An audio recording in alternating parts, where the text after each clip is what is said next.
सभी विद्यार्थियों को जय श्री राम। मैं रजत सर आपके अपने YouTube channel learning with Rajat sir के इस प्लेटफॉर्म पर आप सभी प्यारे साथियों का एक बार फिर से स्वागत करते हैं। आज हमारा यह लेक्चर नंबर 9 होने वाला है। इससे पहले हमारे 8 लेक्चर हो चुके हैं। मुझे उम्मीद है कि आप लोगों ने उन लेक्चर को अच्छे से देखा होगा, नोट्स प्रॉपर बनाए होंगे और रिवीजन भी कर रहे होंगे। देखो, इंपॉर्टेंट बात क्या है, रिवीजन। अगर आप रिवीजन डेली रिवीजन कर रहे हैं, अगर आप डेली रिवीजन कर रहे हैं तो चीज आपको आसान लगेंगी, आने वाली भी आसान लगेंगी। यदि आपने 2 से 3 दिन रिवीजन करना नहीं किया या करना बंद कर दिया तो पीछे वाली जो चीज अभी आपको आसान लगने लगी है वो भी आपके लिए कठिन हो जाएंगी। तो आपका काम क्या है, प्रॉपर डेली की डेली रिवीजन करते हुए चलेंगे। रोज थोड़ा थोड़ा रिवीजन भी करेंगे तो आपका एक कंटिन्यूसली आपका बना रहेगा एक। तो आपका काम क्या है, कंटिन्यूसली रिवीजन करना, डेली की डेली रिवीजन करना। भले ही आप थोड़ा थोड़ा करें लेकिन जरूर करें। समझ में आ रहा है? आपको एक और बात बता दें, यहाँ क्या है, आप में से मैनी स्टूडेंट ऐसे होंगे, बहुत सारे स्टूडेंट ऐसे होंगे जो इन छुट्टियों को बड़े आराम से निकाल देंगे। इन छुट्टियों को बड़े आराम से निकाल देंगे। पूरे दिन ज्यादा से ज्यादा मैक्सिमम टाइम देंगे सोने में, खेलने कूदने में, खाने पीने में। मैक्सिमम ये उनकी ये 3-4 महीने की आदत बन जाएगी। ये उनकी क्या हो जाएगी, 3-4 महीने की आदत बनेगी। किताब कॉपी से वो दूर हो चुके होंगे, उनकी आदत हो जाएगी ज्यादा से ज्यादा सोना, सुबह लेट उठ रहे, रात में देर से सो रहे, मोबाइल चला रहे, खाना खा रहे, खेल कूद रहे, यानी कि फालतू की बातों में लगे हुए हैं। तो इसमें क्या होगा, उनकी ये 3-4 महीने की जो रूटीन बन जाएगी, पढ़ाई पर ध्यान नहीं देंगे। 3 से 4 महीने उनके लिए क्या हो जाएंगे, ये एक रूटीन बन जाएंगे, गलत रूटीन एक तरीके से कह ले आप। तो उनका देर से सोना, सुबह देर से जगना, खेलना कूदना, तो अब ये 3-4 महीने जब वो ऐसा करेंगे उनकी आदत बन जाएगी। जब वो जुलाई में पढ़ना स्टार्ट करेंगे ना तो उनका माइंड खुद ही नहीं वो काम करेगा। क्यों? क्योंकि उसकी अब 3-4 महीने अलग आदत पड़ चुकी है, उसकी जो अलग संगत पड़ चुकी है माइंड की। भाई माइंड भी तो हैबिट सेट कर लेता है, उसे 3 से 4 महीने हमें क्या, ये गलत आदत है उसमें डालनी। तो अब होने वाला क्या है, तो जुलाई में जब बच्चा पढ़ने की भी कोशिश करेगा ना तो उसका माइंड खुद मना कर देगा। माइंड तो एक्टिव ही नहीं होगा क्योंकि उसने 4 महीने ये गलत जगह पे यूज किया है, उसकी आदत गलत पड़ गई है। जुलाई में उसे बहुत दिक्कत होने वाली है। तो आप, ऐसा नहीं होगा आपके साथ, क्योंकि मैं आपको बीच बीच में मोटिवेट करता हुआ चल रहा, आपको समझाता हुआ चल रहा, ठीक है ना। आप में से काफी स्टूडेंट है जो लापरवाही कर रहे हैं अभी भी, इसीलिए मैं आपको बीच बीच में मोटिवेट करता रहता हूँ, बोल बोल के आपको समझाता रहता हूँ कि नहीं, भले ही हम आपके पास नहीं है कोई बात नहीं, लेकिन हम यहाँ से भी आपको मोटिवेट कर रहे हैं, आपको समझाते हुए चल रहे हैं। रोज आप क्या करें, नोट्स बनाते हुए चले, प्रॉपर नोट्स बनाएं, रिवीजन भी करें, मैनी टाइम्स रिवीजन करें। आपको लग रहा है कि हाँ मैं बहुत अच्छे से आ गया, कभी आपको टाइम लगे, फ्री बैठे, आप उठाई वीडियो कोई भी देख लिया आपने, या जिस टॉपिक को आपको कठिन लग रहा है उसे 2 से 3 बार वीडियो देख ली। वीडियो फॉर्म में ऑनलाइन पढ़ने से यही फायदा, आपको कोई चीज समझ में आ गई है, 2-4 दिन बाद आपको डाउट लगने लगा, अरे ये थोड़ी सी माइंड से स्लिप हो रही है, आपने तुरंत उठाया मोबाइल, तुरंत सर्च करी और देखना स्टार्ट कर दिया। आप एक काम और कर सकते हैं, साथ ही साथ आप एक काम साथ में कर सकते हैं। मतलब क्या है, जैसे मेरा लेक्चर खत्म हो, जैसे मेरा वीडियो खत्म हो जाए, आपने देखा सर ने आज ये वाली हेडिंग कराई है लास्ट में, लास्ट लेक्चर में सर ने 8वां जो लेक्चर था, जो 8वां लेक्चर था उसमें सर ने लास्ट वाली हेडिंग जो कराई है, उसमें आप क्या कर सकते हैं, नीचे नंबर डाल लेंगे जहां वीडियो अंत हो गई, मतलब जहां आपने कॉपी पे नोट्स बना लिए वो हेडिंग जहां पे आपने कर रखी है। वीडियो कंप्लीट हो गई, आपको पता अब नेक्स्ट वीडियो में सर लिखाएंगे, ये वाली वीडियो समाप्त होगी, तो आप क्या कर सकते हैं, नीचे लेक्चर नंबर डाल लेंगे। उससे बेनिफिट क्या होगा, इससे फायदा क्या होगा आपका, इससे आपको ये फायदा होगा, मान लो आपको 2 महीने बाद, 3 महीने बाद कोई हेडिंग नहीं आ रही, जैसे रासायनिक समीकरण किसे कहते हैं, आपने पढ़ा कॉपी में पढ़ा, लेकिन अभी तो आपको समझ में आ गया, जब आपने वीडियो देखी बहुत अच्छे से आपको आ गया, आपने कॉपी पे नोट डाउन भी कर लिया, 10 दिन 15 दिन बहुत अच्छे से रही, लेकिन 2 महीने बाद क्या हुई, वो किसी न किसी कारणवश आप खेलकूद में ज्यादा लग गए या किसी काम में बिजी हो गए, माइंड से स्लिप हो गई, वो डेफिनेशन क्या हुई, माइंड से निकल गई। अब आप जब उसे रीडिंग कर रहे, रट्टा मारने की कोशिश करें तो वो आ नहीं रही, रट्टा मार रहे फिर आप जबरदस्ती, फिर भूलने के चांस होंगे। तो आप क्या करेंगे, जब आपको लेक्चर नंबर पता होगा तो आपको पता होगा कि रासायनिक समीकरण सर ने बताई थी, लेक्चर नंबर 8 में पढ़ाया था। एक काम करते हैं, रासायनिक समीकरण की परिभाषा नहीं आ रही, यूट्यूब पर डाल के देखते हैं सर का लेक्चर नंबर 8, तुरंत आप लेक्चर देखेंगे, आपको तुरंत चीजें मिल जाएंगी। तो आपको ये बेनिफिट होगा, जहां कुछ नहीं समझ में आ रहा होगा आप वहां तुरंत जाकर के सर्च कर लेंगे लेक्चर और तुरंत आप देखना स्टार्ट कर देंगे, आपको प्रॉब्लम भी नहीं होगी। नहीं तो फिर बार बार आपको खोल खोल के देखना पड़ेगा, अच्छा इसमें ये वाली हेडिंग पढ़ाई थी, अच्छा ये पढ़ाई थी, हमें तो यहाँ तक जाना है, तो आपको दिक्कत होगी। आप साथ ही साथ में जहाँ वीडियो मेरी है एंड होती है, जहाँ मेरी वीडियो में आखिरी हेडिंग पड़ी होती है, आपको पता चल गया ये सर्किट ने वीडियो एंड कर दिया, अब आगे कुछ नहीं लिखेंगे, अब नेक्स्ट वाली वीडियो में लिखेंगे, तो आप क्या करो वहां कहीं इस साइड पे या लेफ्ट साइड पे या राइट साइड पे कहीं एल बना के लेक्चर एल बना के आपको ब्रैकेट में एल बनाया आपने, एल बना के जैसे लेक्चर नंबर 8 है ऐसे बना लिया आपने, कहीं भी साइड में छोटा सा लिख दिया, उसे आपने ऐसे सर्कल कर दिया, तो आपको याद आएगा कि ये सर का लेक्चर नंबर 8 यहाँ पे कंप्लीट हो चुका। मतलब अगर मैं यहाँ वाली हेडिंग नहीं समझ आ रही तो हमें कौन से लेक्चर को जाना पड़ेगा देखने, लेक्चर नंबर 8 को, तो आपको ये बेनिफिट हो जाएगा। समझ में आ गया? आज की क्लास को स्टार्ट करें। लेक्चर नंबर हमारे 8 हो चुके हैं, लेक्चर नंबर आज हमारा 9 है, इसे हम लोग स्टार्ट करने जा रहे हैं। उससे पहले हम आपको बता दें कल लास्ट वाले लेक्चर में हम लोगों ने क्या क्या पढ़ा था। हमने पढ़ा था रासायनिक समीकरण किसे कहते हैं, रासायनिक समीकरण किसे कहते हैं। तो आप में से कोई स्टूडेंट बताएगा कि रासायनिक समीकरण किसे कहते हैं, आप में से कोई बताएगा कि रासायनिक समीकरण किसे कहते हैं, पता है आपको? तो हमने पढ़ा था रासायनिक अभिक्रिया में अभिकारक और जो उत्पाद होते हैं, रासायनिक अभिक्रिया में भाग लेने वाले अभिकारक, रासायनिक अभिक्रिया में भाग लेने वाले अभिकारक एवं उत्पादों को प्रतीक एवं सूत्रों में निरूपित करना, प्रतीक एवं सूत्रों में दिखाने की विधि को या लिखने की विधि को, प्रतीक एवं सूत्रों में लिखने की विधि को या निरूपित करने की विधि को रासायनिक समीकरण कहते हैं। आसान थी डेफिनेशन, रासायनिक समीकरण को समझ लिया था आपने, कल बहुत अच्छे से परिभाषा बता दी थी। उसके बाद हम लोगों ने नेक्स्ट हेडिंग क्या पढ़ी थी, हम ये पढ़ रहे थे लास्ट टाइम हमने ये पढ़ा था रासायनिक समीकरण को लिखने की विधि क्या है। रासायनिक समीकरण अगर हम लिख रहे हैं, रासायनिक समीकरण हम लिख रहे हैं तो हमें किन बातों का ध्यान रखना पड़ेगा कि हम रासायनिक समीकरण को लिख पाए। तो कल हम उसकी विधि देख रहे थे, तो उस विधि में हमने कल पहला पॉइंट देखा था, हमने कल एक पॉइंट देख लिया था, फिर आज वो वाला पॉइंट आपको याद है? आप में से किसी स्टूडेंट को याद है तो आप बताएं। कल वो लास्ट वाला पॉइंट हमने क्या लिखा था? हमने ये लिखा था कि जब भी हम रासायनिक समीकरण लिखेंगे तो रासायनिक समीकरण लिखने के लिए हमें जो रासायनिक अभिक्रिया में अभिकारक हैं, रासायनिक अभिक्रिया में भाग लेने वाले अभिकारक और उत्पाद हैं, उनका हमें नाम पता होना चाहिए। वही जो रासायनिक अभिक्रिया में भाग ले रहे हैं अभिकारक और उत्पाद, तो उनके हमें नाम पता होने चाहिए। जैसे Mg है, अब मैग्नीशियम है, मैग्नीशियम का हमें प्रतीक भी पता होना चाहिए, प्रतीक पता होना चाहिए, नाम पता होना चाहिए और रासायनिक सूत्र पता होना चाहिए। जैसे मैग्नीशियम ऑक्साइड, अब मैग्नीशियम ऑक्साइड आ गया तो आप मैग्नीशियम ऑक्साइड का सूत्र नहीं पता तो आप कैसे लिख पाएंगे समीकरण?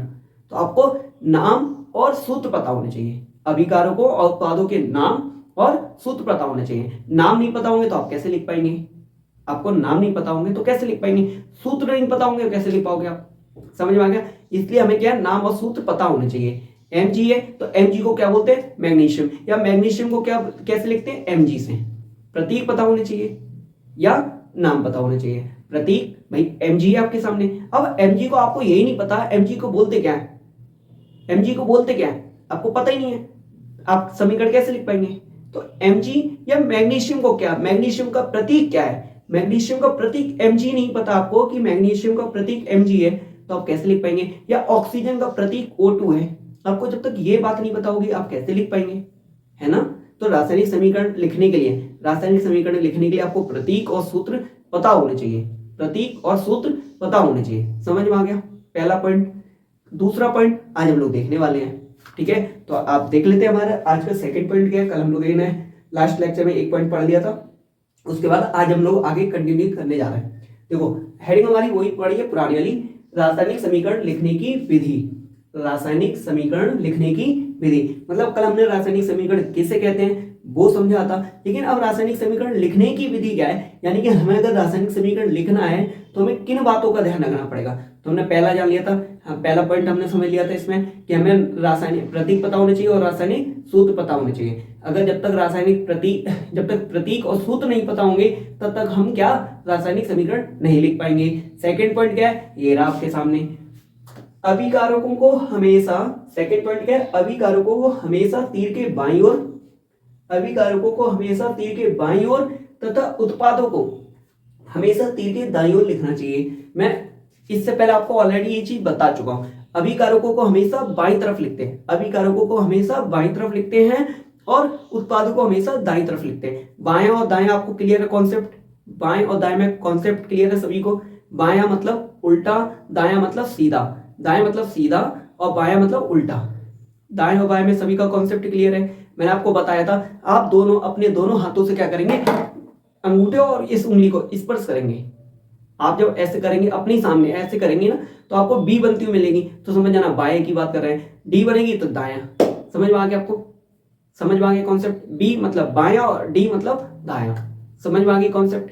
तो बाएं और दाएं। तो अभिकारक को किधर लिखते हैं? अभिकारक को हमेशा बाईं तरफ लिखते हैं। भाई अभी हमारा देखो ये क्या है, हमारा बाईं तरफ ही तो है, ये मेरा दायां है, ये दायां हाथ है, मेरा दायां हाथ है, तो मतलब इधर क्या लिखेंगे, उत्पाद लिखेंगे। इधर क्या लिखते हैं, हमेशा अभिकारक लिखते हैं। अभिकारक किधर लिखते हैं, उत्पाद। अभिकारक किधर लिखते हैं, बाईं तरफ। उत्पाद किधर लिखते हैं, दाईं तरफ। समझ में आया कॉन्सेप्ट?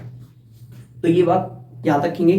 पढ़ लेते क्या है, अभिकारकों को हमेशा हमेशा अभिकारकों को हमेशा तीर के बाईं ओर, तीर बीच में लगता है, तीर का दायां इधर होगा, बायां इधर होगा, तीर के बाईं ओर, तथा उत्पादों को हमेशा तीर के दाईं ओर लिखना चाहिए। सेकंड पॉइंट क्लियर है? क्लियर है? आगे बढ़े तो थर्ड पॉइंट देख लेते हैं। तीसरा पॉइंट हमारा क्या है, यदि अभिकारक या उत्पाद की संख्या, यदि अभिकारक या उत्पाद की संख्या एक से अधिक है, एक से अधिक हो, तो यदि अभिकारक या उत्पाद की संख्या, अभिकारक या उत्पाद की संख्या एक से अधिक हो, तो उनके बीच में, तो उनके बीच में योग चिन्ह, योग मतलब प्लस का चिन्ह लगाना चाहिए। मैंने आपको बताया भी था, अभिकारक या उत्पाद एक से ज्यादा हो, एक से ज्यादा हो तो उनके बीच में हम लोग क्या लगाएंगे, जैसे कल हमने लिखा था मैग्नीशियम, और यही अभिकारक में दूसरा लिखा था ऑक्सीजन, लेकिन बीच में कौन सा निशान आया था, प्लस का निशान। ऐसे उत्पाद में भी, उत्पाद चाहे एक हो चाहे दो, एक से ज्यादा होने चाहिए, दो हो, तीन हो, चार हो, उससे मतलब नहीं है। जब लिखेंगे ना तो सबके बीच में प्लस लगा देंगे, सबके बीच में प्लस लगा देंगे। समझ में आ गया था? ये ऑलरेडी बता चुके हैं। तो दूसरा तीसरा पॉइंट भी क्लियर हो गया हमारा। नेक्स्ट पॉइंट की तरफ मूव करें। नेक्स्ट पॉइंट, अभिकारकों और उत्पादों के मध्य, अभिकारकों और उत्पादों के मध्य एक तीर, तीर ये वाला एरो, एरो एक तीर का चिन्ह लगाया जाता है। मतलब कह रहा है अभिकारकों और उत्पादों के मध्य, मध्य मतलब बीच में, अभिकारकों और उत्पादों के मध्य एक तीर का चिन्ह लगाया जाता है। कल मैंने अभिकारक इधर लिखे थे, फिर बीच में एक चिन्ह लगाया था, उधर उत्पाद लिखे थे, बस वही बात कह रहा है। अभिकारकों और उत्पादों के मध्य एक तीर का चिन्ह लगाया जाता है, एक तीर का चिन्ह लगाया जाता है, तीर आपका ऐसा लगेगा, ठीक है ना? कल हमने आपको बताया था। जिसका सिरा उत्पाद की ओर होता है, जिसका सिरा किधर होता है, उत्पाद की ओर। सिरा क्या होता है, सिर, ये सिर मतलब ये सिरा, इसे क्या बोलेंगे, सिरा। जिसका सिरा उत्पाद की ओर होता है, किसकी तरफ होता है सिरा, उत्पाद की ओर। ऑलरेडी बता चुके थे पहले भी। जो कि अब ये सिरा उत्पाद की तरफ है, अगर हमने ये तीर, इस तीर का सिरा किधर कर दिया, उत्पाद की तरफ, तो अब ये बताएगा क्या, जो कि अभिक्रिया की दिशा को बताता है। ये क्या बताता है, ये सिरा क्या बता रहा है, ये बता रहा है अभिक्रिया की दिशा को, कि अभिक्रिया इधर से स्टार्ट हुई है, उस तरफ जा रही है, अभिक्रिया इधर से चली है, उधर जा रही है। अभिक्रिया की दिशा बता रहा है कि इस दिशा से उस दिशा में जा रही है। कौन, ये सिरा, तीर का ये सिरा किधर बता रहा है, ये बता रहा है कि जो अभिक्रिया की दिशा है वो इधर से उधर जा रही है। समझ में आया? नेक्स्ट पढ़ लेते हैं। इसमें कुछ नहीं था। अभिकारकों और उत्पादों के मध्य, अभिकारकों और उत्पादों के मध्य एक तीर का चिन्ह लगाया जाता है, एक तीर का चिन्ह लगाया जाता है, जिसका सिरा उत्पाद की ओर होता है, जिसका सिरा उत्पाद की ओर होता है, जो कि अभिक्रिया की दिशा को बताता है। जो क्या बता रहा है, अभिक्रिया की दिशा को बता रहा है। बहुत अच्छे से आ रही है चीजें समझ में, आ रही है ना, बहुत अच्छे से आ रही है ना, तो सब फिर दिक्कत क्या है। आगे मूव कर लेते हैं। मेरा पांचवा पॉइंट, कल हम लोग पढ़ चुके थे एक, कल हम लोगों ने लास्ट लेक्चर में एक पढ़ा था point, second point, third point, fourth हो गए, चार हो गए हमारे। पांचवा पॉइंट आपकी स्क्रीन के सामने ये रहा। रासायनिक समीकरण को, रासायनिक समीकरण को लिखने के बाद, रासायनिक समीकरण को लिखने के बाद, मतलब रासायनिक समीकरण को लिख लिया, उसके बाद अनिवार्य रूप से संतुलित करना चाहिए, अनिवार्य रूप से संतुलित करना चाहिए। अब देखो इधर क्या है, अनिवार्य रूप से क्या है, रासायनिक समीकरण को लिखने के बाद, हमने रासायनिक समीकरण लिख लिए, कंप्लीट कर लिए रासायनिक समीकरण, उसके बाद हमें क्या करना है, अनिवार्य मतलब कंपलसरी है, कंपलसरी है, अनिवार्य मतलब करना ही करना है, अनिवार्य रूप से संतुलित करना चाहिए। क्या करना चाहिए, संतुलित करना चाहिए। संतुलित का मतलब होता है बैलेंस करना चाहिए, बैलेंस करना चाहिए। ये संतुलित कैसे किया जाता है वो अभी हम आपको बताने वाले हैं, आगे आने वाली क्लास में हम आपको बताएंगे संतुलित कैसे करना चाहिए। हमें अनिवार्य है, कंपलसरी है, अगर कोई रासायनिक समीकरण हमने लिखी है, अगर हमने कोई रासायनिक समीकरण लिख ली है तो उसे बैलेंस करना कंपलसरी है, करना ही करना है, कंपलसरी है, आपको छोड़ के नहीं आना। अगर आप छोड़ के आएंगे आपको गलत हो जाएगी वो रिएक्शन, वो समीकरण गलत हो जाएगी, आपको नंबर नहीं मिलेंगे। तो हमारा काम क्या है, जो जब भी हम रासायनिक समीकरण को लिखेंगे, जब भी रासायनिक समीकरण को लिखेंगे तो कंपलसरी है उसे संतुलित करना, बैलेंस करना। इसीलिए हमारे आगे आने वाला टॉपिक है कि अभिक्रिया को संतुलित कैसे करते हैं, रासायनिक समीकरण को संतुलित कैसे करते हैं, हम लोग सीखेंगे। इसीलिए सीखेंगे क्योंकि हम यहाँ पर हमने नियम पढ़ लिया कि अभी रासायनिक समीकरण को लिखने के बाद उसे संतुलित करना ही चाहिए, ये अनिवार्य है, कंपलसरी है, करना ही करना है संतुलित। इसलिए नेक्स्ट हमारा आगे आने वाला टॉपिक भी हमारा यही होगा कि रासायनिक समीकरण को संतुलित कैसे करते हैं, रासायनिक समीकरण को संतुलित कैसे करते हैं। क्योंकि जब हमसे कह ही दिया तुम्हें रासायनिक समीकरण लिखी है तो उसे बैलेंस करना ही करना है, संतुलित करना ही है, संतुलित करना ही है। आप जब लिखोगे तो बैलेंस करना पड़ेगा, संतुलित करना पड़ेगा, लेकिन उसके लिए आना भी तो चाहिए क्या होता है ये संतुलित करना, कैसे होगा, कब करेंगे, कैसे सीखेंगे, वो अभी आगे आने वाले लेक्चर में बताएंगे। अभी आपने ये पॉइंट देखे, इन पॉइंट में आपको कोई दिक्कत है, इस किसी पॉइंट में आपको कोई दिक्कत है? अगर आप में इसमें से किसी एक पॉइंट में भी दिक्कत हो तो आप पूछ सकते हैं। अगर आपको कोई प्रॉब्लम नहीं तो आगे पॉइंट आगे मूव करें। एक पॉइंट और आपका इसमें रह गया है, इसमें एक पॉइंट और रह गया है, आपको अगर इसमें प्रॉब्लम ना हो तो आगे मूव करें, ठीक है। आप एक बार देख लो फिर आगे चलते हैं।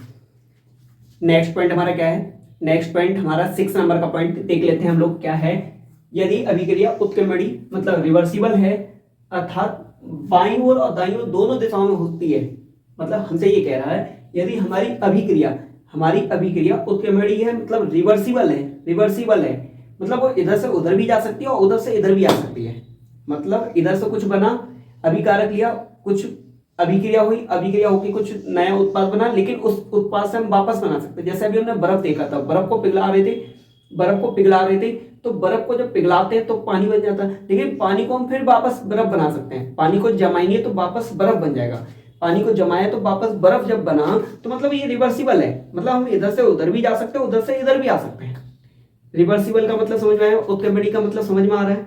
उत्क्रमणी का मतलब जिसे हम लोग वापस भी ला सकते हैं आसानी से, जैसे हम लोग वापस भी ला सकते हैं। उत्क्रमणी का मतलब क्या है, रिवर्सिबल का मतलब क्या है, जिसे हम लोग वापस ला सकते हैं। बर्फ था, बर्फ को आपने पानी बनाया, पानी को आप फिर बर्फ बना सकते हैं, पानी को बर्फ बनाओ, बर्फ को पानी, यानी कि हम लोग रिवर्सिबल है, इधर से उधर भी जा सकते हैं, उधर से इधर भी आ सकते हैं। समझ में आया उत्क्रमणी का मतलब, रिवर्सिबल का मतलब समझ में आ गया कि हम अगर इधर से उधर जा सकते हैं तो उधर से इधर भी आ सकते हैं, मतलब हम वापस आ सकते हैं, रिवर्सिबल है। समझ में आ रहा है, यानी कि यदि अभिक्रिया उत्क्रमणीय है, यदि अभिक्रिया उत्क्रमणीय है मतलब रिवर्सिबल है, मतलब वापस आ सकते हैं, इधर से उधर गई अभिक्रिया और उधर से इधर भी आ सकती है, तो ऐसी अभिक्रिया है। अर्थात बाईं और दाईं दोनों दिशाओं में होती है, मतलब एक ऐसी अभिक्रिया जो बाईं और दाईं दोनों तरफ होती है, बाएं से दाएं भी जा सकती है और दाएं से बाएं भी आ सकती है, बाएं से दाएं जा सकती है, दाएं से बाएं भी आ सकती है। ऐसी अभिक्रियाओं को क्या बोलते हैं, उत्क्रमणी। वो एक ऐसी अभिक्रिया होती है, उत्क्रमणी होती है, मतलब रिवर्सिबल होती है, मतलब इधर से उधर जा रही है, उधर से इधर वापस आ भी रही है, तो ऐसी अभिक्रिया कैसी होती है, उत्क्रमणी होती है। ऐसी अभिक्रिया उत्क्रमणी होती है, यानी कि जो बाईं से दाईं जा सके, दाईं से बाईं आ सके, तो दोनों दिशाओं को, भाई अब इधर से उधर जा रही है, उधर से इधर आ रही है, तो दोनों दिशाओं को अर्धशीष वाले तीर, अर्धशीष, अर्ध माने होता आधा, शीश मतलब आधा शीश होना चाहिए, शीश मतलब सिर। अभी हम लोग जब बना रहे थे तो हम लोग पूरा फुल बना रहे थे, ये शीश कैसा था, ये शीश, ये सिरा कैसा था, पूरा हम लोग बना रहे थे, पूरा एरो का निशान बना रहे थे, पूरा एरो का निशान बना रहे थे। लेकिन हमसे कह रहा है जब दोनों तरफ में रिएक्शन होगी, जब अभिक्रिया हमारी दोनों तरफ होगी, बाएं से दाएं जा सकती है और दाएं से बाएं आ सकती है, तो ऐसी अभिक्रिया में हम लोग तीर का निशान नहीं लगाएंगे, ऐसी अभिक्रिया में तीर का निशान नहीं लगाएंगे, तीर की निशान की जगह पे अर्धशीष वाले तीर लगाएंगे, अर्धशीष वाला। अब ये अर्धशीष वाला क्या होता है, नीचे से बिगाड़ देंगे, ये अर्धशीष हो गया। मतलब आपको पूरा एरो नहीं बनाना है, आपको कैसा बनाना है, ऐसा बना के, ये अर्धशीष हो गया। मतलब इसका मतलब क्या हुआ, ये आधा शीश अभी बनाया, मतलब ये बता रहा है कि ये रिएक्शन इधर से उधर जा रही है, और एक शीश उल्टा बनाएंगे, ये बता रहा है कि उधर से इधर भी आ रही है आधी रिएक्शन, मतलब इधर से उधर भी जा सकते हैं, उधर से इधर भी आ सकते हैं। ये उत्क्रमणीय का निशान है, रिवर्सिबल बता रही है, ये अभिक्रिया बता रही है कि हमारी जो अभिक्रिया है वो रिवर्सिबल है, उत्क्रमणीय है, जो बाएं से दाएं और दाएं से बाएं दोनों तरफ हो रही है। बाएं से दाएं, दाएं से बाएं दोनों तरफ हो रही है अभिक्रिया। अगर ऐसी अभिक्रिया होगी आपके पास, अगर ऐसी कोई अभिक्रिया जो बाएं से दाएं हो सकती है और दाएं से बाएं हो सकती है, तो उसके बीच में एरो का निशान नहीं बनाएंगे, उसके बीच में एरो का निशान नहीं बनाएंगे, उसके बीच में कौन सा निशान बनाएंगे, अर्धशीष वाला बनाएंगे, अर्धशीष वाला। अर्धशीष का निशान समझ में आ गया कैसे बनता है, ये आपका बना हुआ है, समझ में आया, ये आपका बना हुआ, समझ में आ गया। अब एक बार पढ़ लेते हैं, यदि अभिक्रिया उत्क्रमणीय है, यदि अभिक्रिया रिवर्सिबल है, अर्थात बाईं और दाईं दोनों दिशाओं में होती है, बाएं से दाएं भी हो सकती है, दाएं से बाएं भी हो सकती है, मतलब दोनों दिशाओं में हो सकती है, तो दोनों दिशाओं को अर्धशीष वाले, अर्धशीष, अर्ध का मतलब होता है आधा, आधे शीर्ष वाले तीर जो कि ये बना हुआ है, अर्धशीष वाले निशान से दिखाते हैं, दिखा लेंगे। ये 6 पॉइंट थे, बहुत आसान थे, आपको आप एक दो बार इसे पढ़ेंगे, रीडिंग करेंगे, आपको बहुत आसान लगेंगे। 6 पॉइंट कुछ भी नहीं है, आप इनका यूज भी कर लेंगे तो आपको और आसान लगेगा। अभी हम आपको यूज भी कराएंगे आगे चल के, ठीक है। तो अभी हमारी नेक्स्ट हेडिंग क्या है वो देख लेते हैं। हमसे कह रहा है असंतुलित या ढांचा रासायनिक समीकरण किसे कहते हैं, मतलब हमसे परिभाषा पूछी गई है असंतुलित, अनबैलेंस, संतुलित नहीं है यहाँ, असंतुलित है, अनबैलेंस या ढांचा समीकरण, ढांचा रासायनिक समीकरण किसे कहते हैं, असंतुलित या ढांचा रासायनिक समीकरण। असंतुलित रासायनिक समीकरण पूछ ले पेपर में आपसे, असंतुलित रासायनिक समीकरण किसे कहते हैं, या पूछ ले ढांचा रासायनिक समीकरण किसे कहते हैं, दोनों नाम सेम है। मतलब यहां से क्वेश्चन आ जाए चाहे यहां से, आपको यही डेफिनेशन लिखनी है, मतलब असंतुलित रासायनिक समीकरण को ही ढांचा रासायनिक समीकरण कहते हैं। ढांचा क्या होता है, ढांचा क्या होता है, ढांचा आपने कुछ बना के रख दिया, एक फ्रेम तैयार कर दिया, मतलब एक ढांचा तैयार करके रख दिया, एक आपने ढांचा तैयार कर दिया, तो बस वही है असंतुलित या ढांचा रासायनिक समीकरण। आपके शरीर में से सब कुछ निकल जाए तो एक ढांची तो बचेगा, एक ढांची तो बचेगा, तो बस ऐसे ही है ढांचा रासायनिक समीकरण। असंतुलित या ढांचा रासायनिक समीकरण किसे कहते हैं, अब देखो क्या है, ऐसा समीकरण, ऐसा समीकरण, क्योंकि यहां पे हमसे समीकरण ही तो पूछ रहे हैं, ऐसा समीकरण जिसमें तत्वों के परमाणुओं की संख्या, ऐसा समीकरण जिसमें तत्वों के परमाणुओं की संख्या, तत्वों के परमाणुओं की संख्या, जैसे तत्व मैंने एक ले लिया हाइड्रोजन, या हाइड्रोजन एक ले लिया, तत्व है ना, एलिमेंट है हमारा। कल मैंने आपको बताया था वर्तमान समय में कितने तत्व हम लोगों को मिल चुके हैं, वर्तमान समय में तत्वों की कितनी संख्या है, वर्तमान समय में तत्वों की कितनी संख्या है, एलिमेंट की कितनी संख्या है, 118, मतलब 118 तत्व अभी तक खोजे जा चुके हैं, 118 तत्व हमें मिल चुके हैं, जो कि आवर्त सारणी में आपको दिखाई देंगे, ठीक है। अब आप ये बताओ, हमने आपको ये बताया कि हमने एक एलिमेंट ले लिया हाइड्रोजन, 118 में से एक एलिमेंट उठा लिया, 118 एलिमेंट में से हमने एक एलिमेंट उठा लिया हाइड्रोजन, H जिसे लिखते हैं। अब कह रहे तत्वों के परमाणु, तत्व हमने एक ले लिया, कह रहे परमाणुओं की संख्या, अब ये इसकी जितनी भी संख्या है, हमने जैसे यहाँ पे 2 लिख दिया, मतलब यहाँ पे परमाणु की संख्या कितनी हो गई, 2, मतलब हाइड्रोजन तत्व के कितने परमाणु हैं, 2, हाइड्रोजन तत्व के कितने परमाणु हैं, 2, समझ में आ रहा है। अब आप पढ़ लेते हैं फिर से डेफिनेशन। ऐसा समीकरण ये इसलिए बता दिया था क्योंकि कुछ बच्चे ऐसे हैं जिन्होंने 9th नहीं अच्छे से पढ़ी है, उन्हें दिक्कत हो रही होगी, इसलिए मैं बताता हुआ चला छोटी छोटी चीजों को, उन्हें परमाणु नहीं पता होगा, तत्व नहीं पता होगा, इसलिए मैंने एक्सप्लेन कर दिया। ऐसा समीकरण जिसमें तत्वों के परमाणु की संख्या, तत्वों के परमाणु की संख्या, अब समझ में आ गया, तत्वों के परमाणु की संख्या दोनों पक्षों में बराबर ना हो, तत्वों की संख्या कैसी हो, परमाणु की संख्या दोनों पक्षों में बराबर ना हो, दोनों पक्ष मतलब दायां पक्ष बायां पक्ष, LHS RHS दोनों में बराबर ना हो, दोनों में बराबर ना हो, असंतुलित या ढांचा रासायनिक समीकरण कहलाता है। असंतुलित या ढांचा, देखो नाम से ही समझ में आ रहा है, असंतुलित है मतलब संतुलित नहीं है, बैलेंस नहीं है, अनबैलेंस होगी, मतलब इधर कुछ और होंगे तत्व के परमाणु की संख्या, उधर कुछ और होगी संख्या, मतलब दोनों तरफ अलग अलग होंगे, तो ऐसे ही क्या कहेंगे, इसी को क्या बोलेंगे, ढांचा रासायनिक समीकरण या रासायनिक असंतुलित रासायनिक समीकरण। देखो अब एक एग्जांपल के जरिए समझ लेते हैं। हमने लिखा मैग्नीशियम, मैंने एक अभिक्रिया लिख ली, एक रासायनिक समीकरण लिख लिया, ये क्या लिख लिया, रासायनिक समीकरण लिख लिया कि मैग्नीशियम को ऑक्सीजन के साथ अभिक्रिया कराएंगे, मैग्नीशियम की ऑक्सीजन के साथ अभिक्रिया कराएंगे तो क्या बनेगा, मैग्नीशियम ऑक्साइड। एक हमने कैसे एक रिएक्शन लिख लिया, एक समीकरण लिख लिया। ये क्या बैलेंस है या अनबैलेंस है? तो देखो यहाँ पे Mg कितना है, Mg कितना है, मैग्नीशियम यहाँ पे कितना है। देखो अभिकारक और उत्पाद में देखते हैं, किसमें देखेंगे, अभिकारक और उत्पाद में देखेंगे। दोनों तरफ तत्वों के परमाणु की संख्या, तत्वों के परमाणु की संख्या। देखो मैग्नीशियम एक तत्व है, मैग्नीशियम एक तत्व है, इसके जो परमाणु है क्या उदा वाले परमाणु से मैच कर रहे हैं, उदा वाले परमाणु की संख्या से मैच कर रहे हैं। देख लेते हैं, यहाँ मैग्नीशियम तत्व है, मैग्नीशियम तत्व है, यहाँ मैग्नीशियम का एक परमाणु है, मैग्नीशियम का एक परमाणु है।